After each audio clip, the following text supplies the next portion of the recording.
আমার বাড়ির ছাদে আদা রসুন লাগাইছি, তা আজকে আদা তোলা দেখাবো। আজকে দেখাবো আপনাদেরকে আদা চাষ করা ছাদের উপর। দেখতে পাচ্ছেন রঙের কৌটোর মধ্যে আদা আড়া আছে। দেখা যাক কত বড় হয়েছে আদা।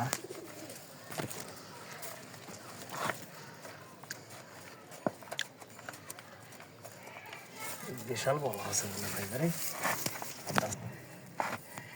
অনেক বড় আদা হয়ে গেছে।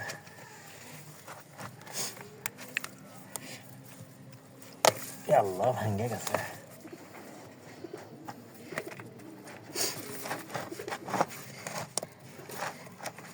কাশি উঠছে না, কেমন লাগছে।